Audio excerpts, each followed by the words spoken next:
Al-Fatihah ila hadratin nabiyina al-Mustafa Muhammadin Rasulullah sallallahu alaihi wasallam wa alihi wa azwajihi wa zuriyatihi wa ahli baiti wa ila jamil anbiya wal mursalin wal malaikati muqarrabin wal awliya muttaqin wal ulama'i rasyidin wa syuhada'i was sholihin min masyariqil ardi ila magharibiha wa yanfa'una bi asrarihim anwarihim wa ulumihim wa yu'idu ilaina min barakatihim wa karamatihim wa mu'jizatihim syai'un lillahi lahumul fatihah.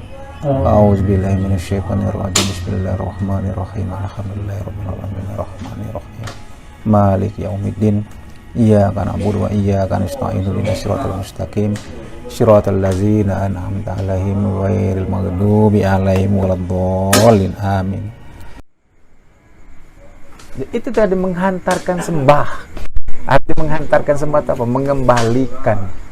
Jadi itu bawa nangkep atau karena ada yang ngomong tuh Ustaz ngomong kita sholat itu ibaratnya itu seperti mati, bukan mati itu yang seperti itu tidak ada lagi kita. Innalillahi wa inna ilaihi raji'un. Iya. Itulah. Itu ngaso mati kata ngaso. Bukan, itulah dikatakan. Mereka yang tidak tahu. Itulah yang dikatakan oleh Rasulullah, antal mautu qoblal mautu. Matikan dirimu sebelum mati. Ini yang dimaksudkannya. Ya, kita tidak ada lagi. Kita tuh merasakan gerak Allah. Yang bergerak nih Allah, bukan aku. Kita kasih kemampuan. Itu yang disebut la haula wala quwata illa billah. Penafsirannya secara singkatnya ngomong cuma itu berarti kita tidak tahu. Nah, itu. Iya, kalau kita tidak duduk deh. Kita seperti mati kalau sholat. Nah, aku apa yang mati yang bercanda. Bebas dibalik dari sini pengajian itu bagus. Betul. Kita pas baru meninggal dia mengalir lagi. Iya. Jadi kalau kita ngambil ini untuk ngambil paham, kalau sifat itu adalah kelakuan zat, enggak? Sifat itu adalah kelakuan zat. Yang mana sifat? Hayat, ilmu, kodrat, sama, basar, kalam. Itu adalah sifat. Sifat ini adalah kelakuan zat, ya kan? Arti sifat ini adalah kelakuan zat, artinya apa? Zat yang berkelakuan. Nah, itu yang kita sebut paham di situ. Jadi kita buat pertanyaan. Kalaulah sudah tahu sifat ini adalah kelakuan zat, kita buat pertanyaan. Jadi diri siapa yang berkelakuan? Nah, itu cara untuk paham. Diri siapa yang berkelakuan? Ya diri zat. Ya kan sifat ini adalah kelakuan zat. Sifat adalah kelakuan zat. Jadi kalau kita buat pertanyaan diri siapa yang berkelakuan? Ya kan? Otomatis tentulah diri zat. Nah, diri zat ini itulah rahasia Allah. Nah, di sini disebutkan rahasia Allah itu adalah wujud Allah. Nah, wujud Allah itu adalah diri Allah. Jadi kalau sudah tahu sifat ini adalah kelakuan zat, sementara zat itu adalah wujud Allah itu adalah diri Allah, maka tidak usah lagi disebut zat yang berkelakuan. Sebut baik Allah. Sama itu. Jadi tidak kenal lagi dalam perasaan tuh. Tidak ngerti lagi. Dalam perasaan. Kecil urusan siapa aku nih. Nah, yang bisa melihat nih siapa pada diri aku nih, model itu pi. Tuh. Ini bukan di mulut, makanya kalau masih di mulut itulah perasaan. Kalau perasaan ini kadang iya, kadang tidak. Kenapa? Itu hati kita. Tapi kalau rasa, tidak lagi kata istilah kadang iya, kadang tidak. Itulah rasa. Nah, Apa kata mati raso. Itu kapanlah raso, arti raso itu nyato, sudah nyata. Allah ini nyato. Nah, nyato ini bukan sekedar di mulut, tahan kapak.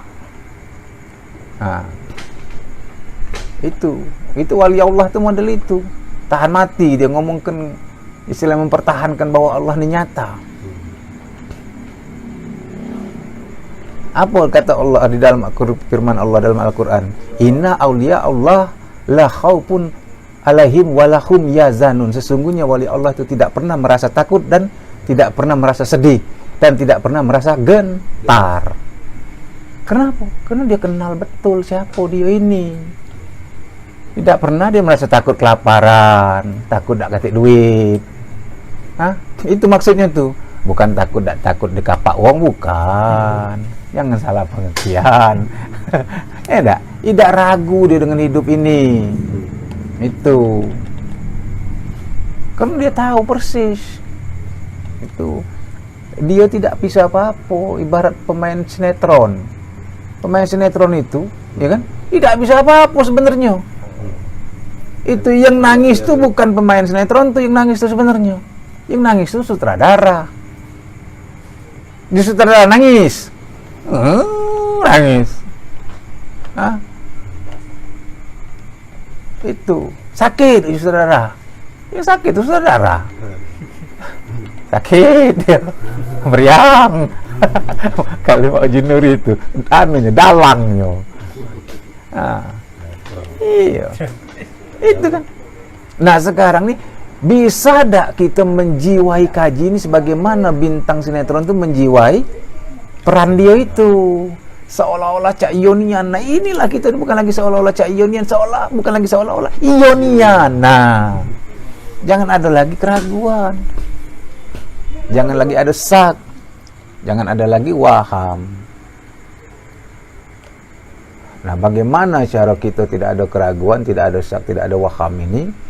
Itu tadi, nyata ke.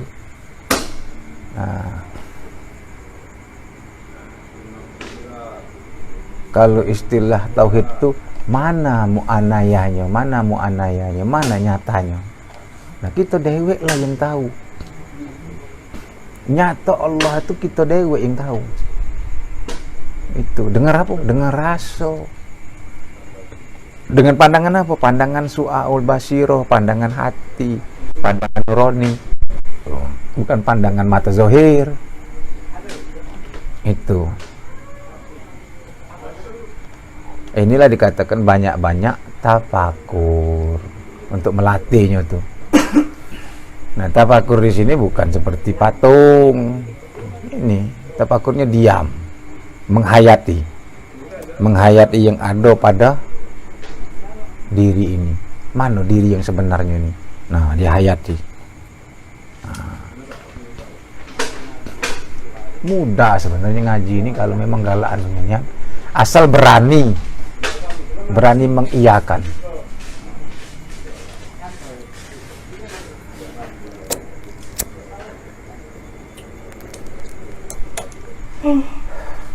Sebenarnya selama ini tidak dirubah, selama ini inilah barangnya. Iyo. Cuma dikit bedanya. Dikit bedanya. Kalau dulu kita, sekarang Allah itu baik.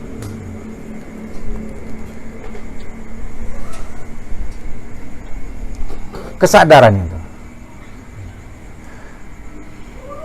Iya kan? Nah, kalau sudah kagak sifat asma, sifat asma, apal sifat, apal asma sifat zat. Ya. Yang ini berkata,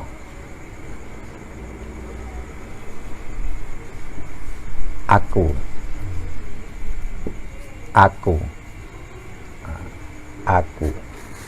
Nah,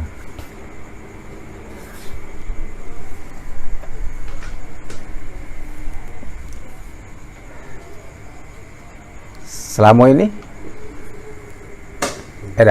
tubuh atau jasad, tubuh, hati, nyawa rasio.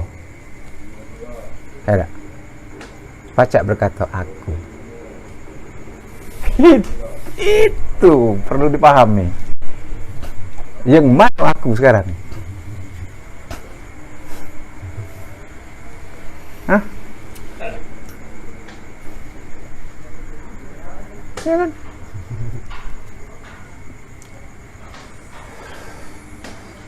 Jadi yang namanya aku itu yang sebenar-benarnya.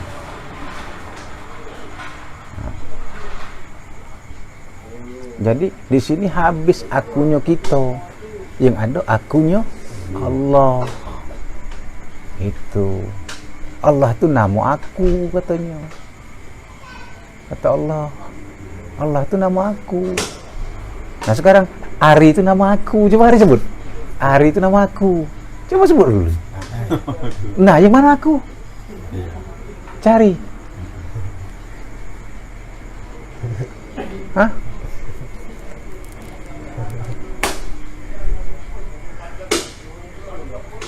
Bisa tak mencari yang katakan aku tuh?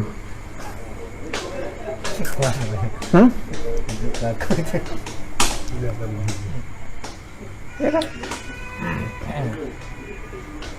Yang berkata Ari itu nama aku. Aku itu siapa? Diri, sebenar diri Ari itu aku. Yang sebenar-benar Ari itu aku. Itu pula yang sebenar-benar Allah tuh aku. Maka kata Allah, jangan kamu sembah asmaku, jangan kamu sembah sifatku, jangan kamu sembah af'alku, jangan kamu sembah sifatku, dan jangan kamu sembah zatku, tapi sembah aku. Maksudnya apa? Nah, jangan kamu sembah namanya. Tidak. Itu pahami. Jangan kamu sembah namanya, tapi sembah aku, kata Allah. Kata Allah. Kata Hari, sembah aku, kata Hari. Jangan sembah Hari. Nama itu. Maksudnya apa? Mana Ari yang sebenar Ari? Ya kan? Yang namanya sebenar-benar Ari itu ya dari ujung rambut sampai ke ujung kaki. Itulah aku.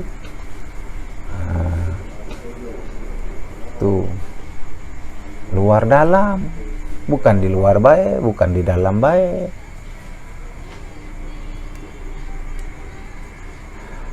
Ini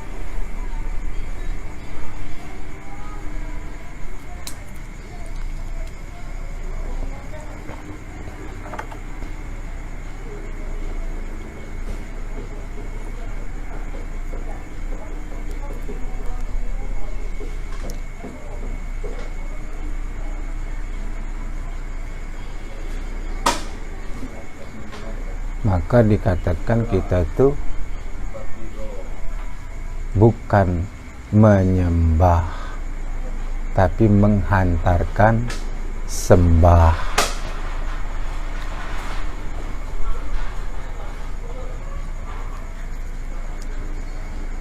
Nah, yang menghantarkan sembah itu pahami, ya kan?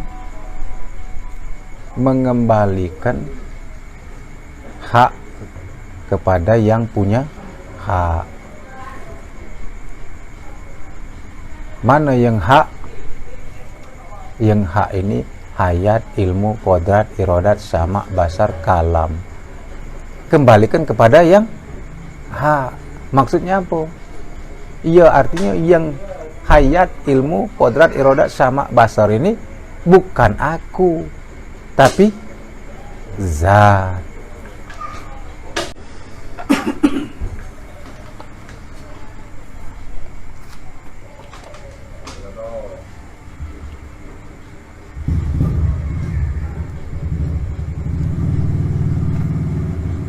Kembali kepada pokok pembahasan, yaitu rasa dan perasaan.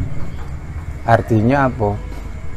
Kita melatih perasaan ini untuk menjadi rasa. Kalau perasaan itu kita, kalau rasa itu zat. Yang namanya rasa tidak bakal berubah, tidak akan berganti-ganti, tidak akan berubah-ubah kalau yang namanya rasa. Tapi kalau yang namanya perasaan berubah, kadang senang, kadang susah, kadang gembira, kadang sedih. Tapi kalau yang namanya rasa, mantap, nyaman, tenang, itulah rasa. Jadi kalau sudah ketemu rasa, tidak ada lagi yang keraguan-raguan itu. Mantap.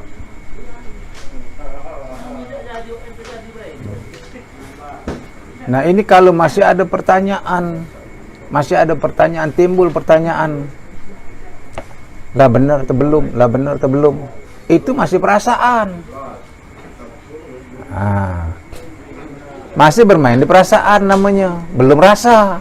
Kalau sudah rasa tidak ada lagi benar atau belum. Tuh. Ya kalau manis, kata rasa manis atau manis. Tidak lagi manis apa masam ini. Kalau manis apa masam, manis atau masam, itu masih perasaan. Kalau sudah ketemu rasa, tidak lagi perasaan. Ya kan? Mantap, tidak mungkin lagi sekali ngomong ke manis, sekali ngomong ke masam. Nah seperti itu juga di dalam kaji ini. Kalau masih perasaan bermain, itu tadi kadang timbul apa namanya? Timbul keraguan, kadang timbul perasaan benar. Nah, masih terus di situ bermain. Maka kuncinya untuk nimbul kerasa ini, kita harus berani mengiyakan. Iyakan Allah kagalau. Selesai. Itu.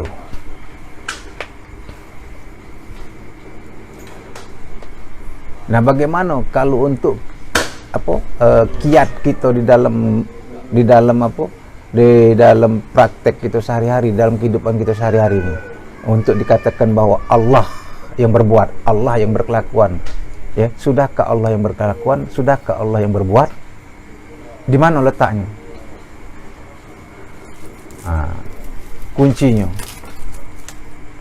Kuncinya adalah kata pertama adalah yang sebenarnya, dan kata yang kedua adalah kata yang diolah.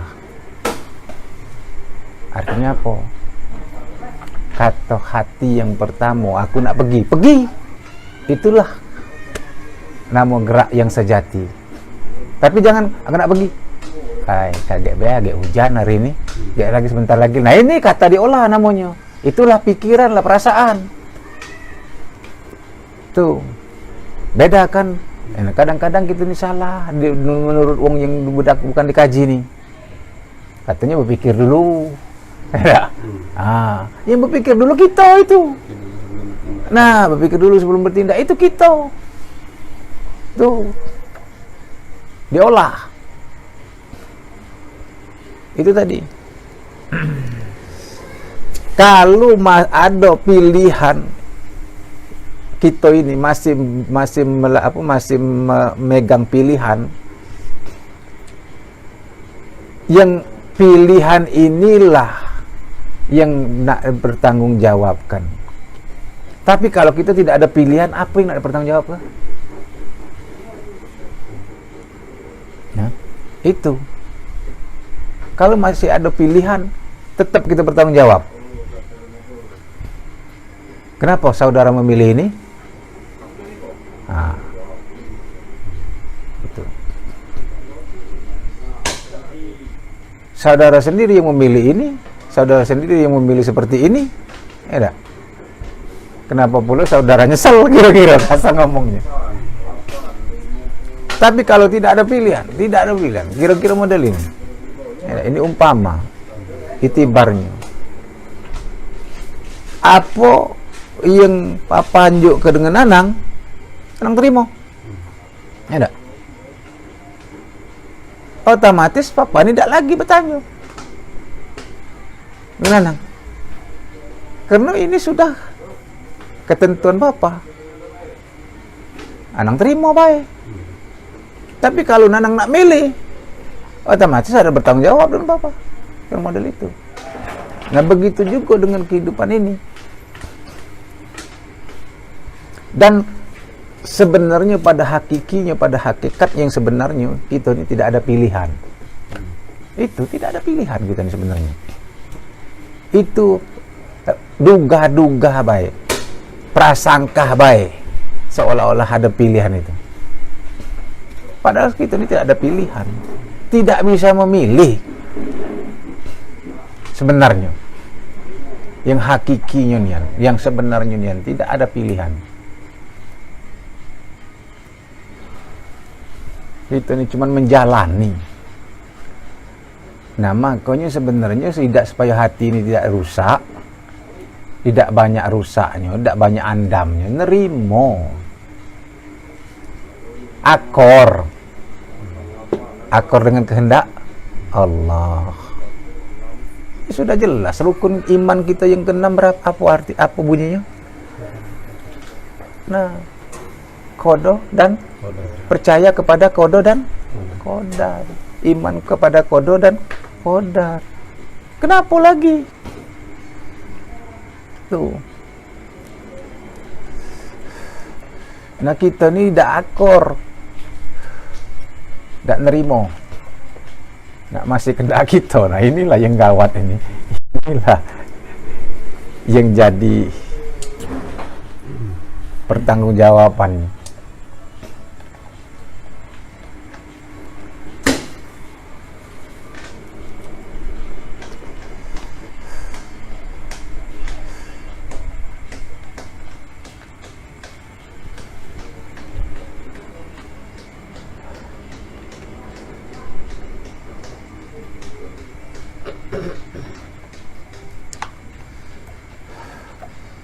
Nah, untuk melatih, untuk menduduki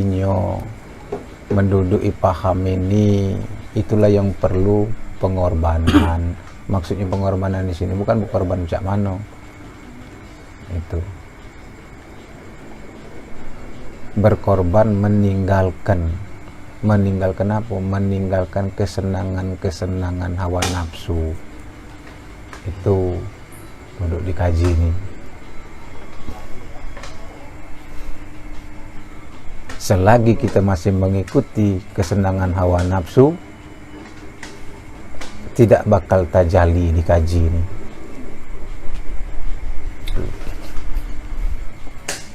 Iya. Karena sudah jelas, beruntunglah orang yang mensucikan hatinya. Qad aflaha man tazakka. Wa zakara isma rabbih fasalla. Dengan dia membersihkan hatinya, dia bisa mengingat Allah. Apabila dia sudah bisa mengingat Allah, bisa menyadari Allah, maka dirikan sholat. Itu. Jadi 3 kata-kata dalam ayat ini, yang pertama sekali adalah membersihkan hati, mensucikan hati.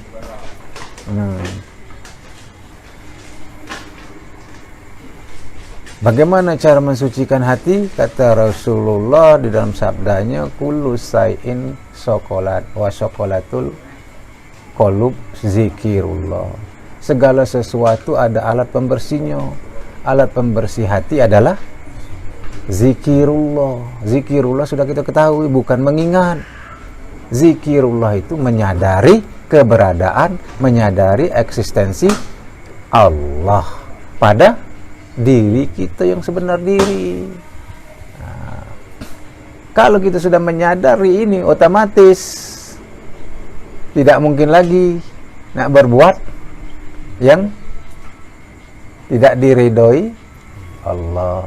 Tidak mungkin lagi nak berbuat maksiat, kasar ngomongnya, karena sadar siapa ini.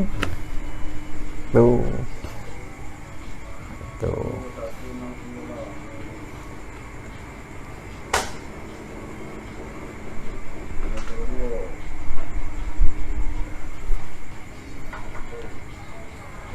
Nah, untuk melatih kesadaran akan Allah inilah, melatih kesadaran akan rasa Allah inilah yang perlu keseriusan, perlu kesungguh-sungguhan. Kalau tidak sungguh-sungguh, tidak bakal. Percayalah. Kita ngaji di sini ini kan sekedar anunya baik. Apa namanya, istilah kita ini ngecas untuk mendapat paham. Untuk mendapat anak kunci. Ya tak? Untuk mendapat gembok dengan anak kunci. Nah, nak buka gembok ini ya masing-masing. Masing-masing kalau kunci dan gembok ini dipegang, tidak pernah dicucuk ke, tidak bakal terbuka gembok ini. Tenteng ini nah. Ada. Nah, dapat gembok, dapat kuncinya. Ibarat aja kita ni lah dapat bukunya, lah dapat rumusnya. Tapi tidak pernah diselesai ke, tidak selesai. Sia-sia baik. Nah, jadi kita tekad kita dengan paham ini, tidak? Kita dudui paham ini,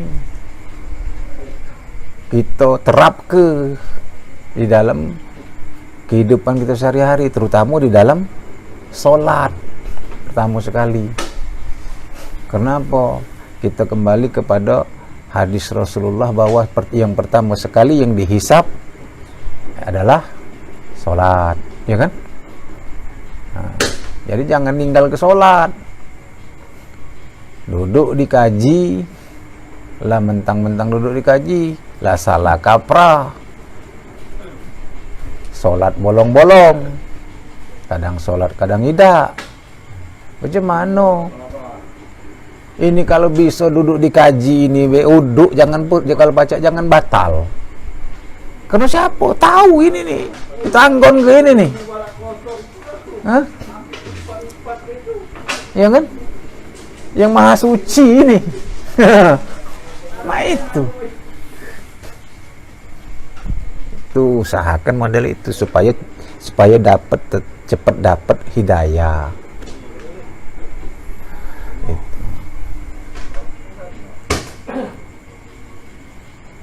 Karena Allah itu yang ditiliknya adalah hati kita. Yanzuru ala qulubikum. Sesungguhnya yang dipandang oleh Allah itu pada kita ini adalah hati. Karena hati kita ini apa? Qalbu mukminin baitullah. Hati kita ini adalah tempatnya Allah, kira-kira itu dalam bukan Allah bertempat di hati. Maksudnya hati inilah sasaran Allah yang ditilik oleh Allah. Makanya kalau ada sebesar zarah di hati kamu itu selain daripada aku, kata Allah, ya kan, terutama di dalam beribadah, sia-sia. Itu apa? Pamay ya'mal amalan solihah, kerjakan amalan-amalan, perbuatan-perbuatan yang baik. Di dalam kamu mengerjakan amalan-amalan perbuatan yang baik, kata Allah, wala yusyrik bi ibadi rabbi ahada. Jangan kamu berlaku musyrik, atau jangan kamu sekali-sekali menyandingkan aku dengan sesuatu. Arti sesuatu ini apa? Selain daripada Allah. Itu yang disebut mungkinat, makhluk, termasuk anak bini. Jadi apa? Di dalam kita sholat mengingat anak bini haram hukumnya. Itu amalan sebenarnya nian, duduk di kaji nih, duduk di tauhid nih. Allah tidak galak disandingkan dengan sesuatu. Tapi jangan kecil hati kalau kita belum terduduknya di situ. Ini proses. Jangan kaget uji omiwan. Jangan salah. Itu ini maksudnya, tujuan kita ke sana. Ngerti tidak? Yang namanya kita belajar sepeda tuh terungkap campak, terungkap tegak lagi biasa. Itu juga kita ini latihan di dalam sholat itu, kita melatih itu maknina kan, dengan paham kita tadi. Teringat yang lain, balik lagi, teringat lagi, balik lagi. Itu nah. Jangan kaget timbul, susahlah. Katanya wala yusyrik bi ibadi rabbi ahada. Itu jangan ke sana. Ini cara jangan sampai gagal paham. Itu. Tapi yang penting sudah tahu bahwa al-abiduna ma'buduna wahidun, yang menyembah dengan yang disembah esa. Jadi jangan lagi merasa sembah menyembah, tapi apa? Menyatakan yang berdiri ini, yang sedang sholat ini, ya dak, sebenar-benarnya la ma'ujudun bihaqi ilallah. Nah, itulah kita berusaha dengan rasa Allah Akbar. Kita tilik Bismillahirrahmanirrahim. Kita tilik yang berkata ini siapa, yang sedang bersedekap ini siapa. Tidak kita rasakan jasad, tapi kita rasakan yang kodim. Itu terus bacaan tetap, tapi kita tidak mengingat dengan bacaan ini. Yang kita sadari yang sedang membaca ini siapa. Itu yang sedang membaca ini kalamullah, yang sedang membaca ini sifat Allah. Sifat ini adalah kelakuan daripada zat Allah. Nama itu. Tapi jangan pula di waktu sholat ingat dengan kaji. Kadang-kadang kan model itu. Ya tak? Praktiknya agak sama kalau kita lagi imaman di masjid ya. Iya. Kalau kita main jemaah tu agak nak nilik ini tadi. Iya, nilik ini tadi tu. Nilik mana jemaah? Mana jemaah pula, ya tak? Nah. Lagi baca orang tu ini bukan ni. Iya. Kapan baca agak panjang, fikir mulai ni kan. Nah, ngawang kan? Nah, sebenarnya model ini caranya ini caranya kalau kita sedang berjemaah, enak. Kita menilik diri ini waktu imam membaca Al-Fatihah, itu kita tilik ke diri kita. Kita itu satu barangnya, yang berkata pada imam itu kalamullah, yang berkata itu zat Allah, enak. Yang mendengar ini maka dikatakan sebenarnya esa. Nah, kita ke sana Pak. Esa, mengesakan, menyatukan. Nah, itu. Antara imam dengan kita tuh esa. Yang kodim di dalam itu. Itu. Ini juga barang. Maka kita ketarik nah. Kita itu. Kita liputi. Wong semasjid itu kita liputi. Artinya kita kalau kita liputi. Tuh. Jangan ada istilah kasar ngomong itu, jangan ada bilangan. Pokoknya kita meliputi macam mana lah ya. Pahamlah kan kata-katanya kan.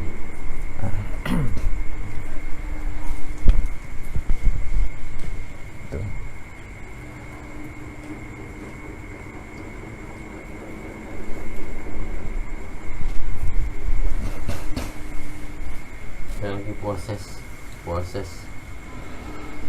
mendawamkan ini, belajar mendawamkan ini kan. Kalau Dewan kan lebih fokus kita Allah mengembal itu fokus. Aku misalnya kita mungkin tak ada kita lagi langsung Fatihah supaya jangan ini, supaya fokus kan. Iya, jangan sampai anu ya. Ya. Itulah kadang-kadang itulah mengajung tuh. Sebenarnya model ini dikatakan salah bukan salah, dikatakan benar bukan pula benar ya. Itu. Tapi kembali lagi dengan pengertian sholat ya.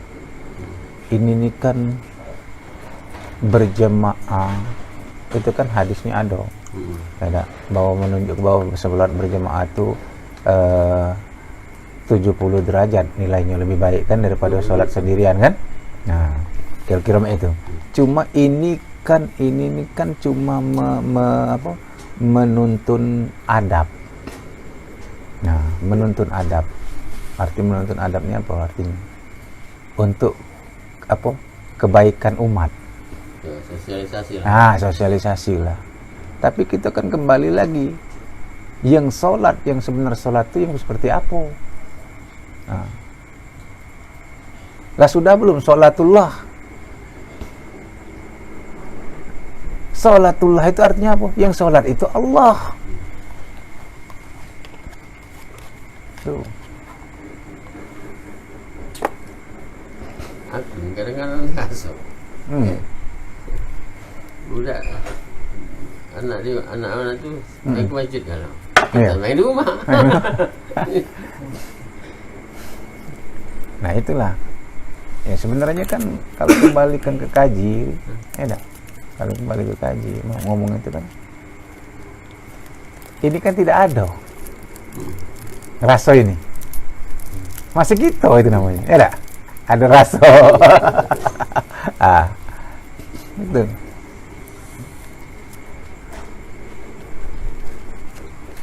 Jadi memang nak dihabiskan nian oleh dengan sesuatu. Itu tadi kan artinya kan, ya benar, itu kan apa namanya proses. Sudah tuh wajar, makom kita masih di situ kan, wajar. Apa namanya kita itu natural lah, kira-kira itu, yang seperti itu tuh. Nah. Tapi kita nih, kalau bisa, tadi kita habiskan yang seperti itu. Rasa tak lemak dengan si A, rasa tak lemak dengan si B. Kita tidak katik dengan si A dengan si B itu. Yang ada hanya dengan Allah. Cuma berkehidupan bermasyarakat baik membentuk itu tuh. Tapi kalau sudah tidak ada lagi la maujudun bihaqi illallah, apa? Dan di sinilah wong yang berani. Kita ni kadang masih belum berani. Masih rasa tak lemah, masih ada mikir itu, mikir ini, itu. Kalau kita ni sebenarnya kalau pacak ini, yang anunya menurut kaji ini yang sebenarnya nih, hati bergerak, ke masjid. Tapi itu tadi. Kata pertama adalah yang sebenarnya. Kata kedua adalah kata yang diolah.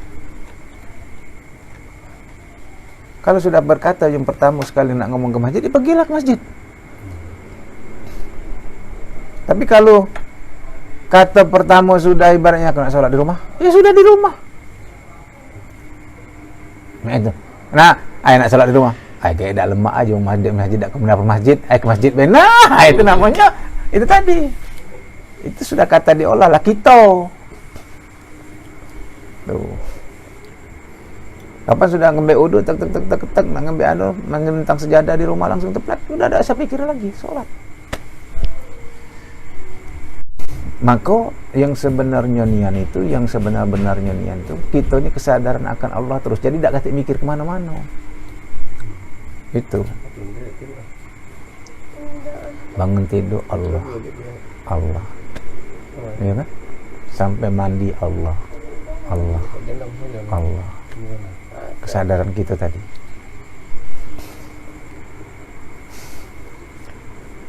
Nah, kalau sudah kesadaran kita tuh penuh akan Allah, penuh akan rasa Allah baik, ya sudah, otomatis yang lain tidak terpikir. Otomatis itu.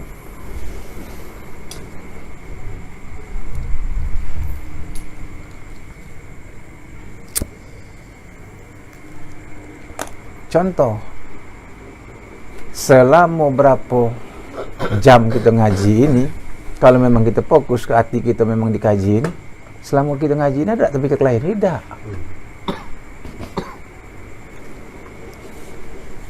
Ya kan? Inilah nyaman ngaji ini sebenarnya. Selama ngaji ini hati kita nyaman. Coba mau selesai ngaji, mulai lagi urek-urekan. Kenapa? Mulai berpikir. Sampai rumah. Nah, mulai berpikir, timbul ini itu kan. Selama kita ngaji ini kan nyaman. Iya. Pengaruh TV kan. Nah, pengaruh TV. Nguling sempat jadi TV. No. Itu. Kan ada remote kan? Nah, ngodingnya. Iya. Itulah kan.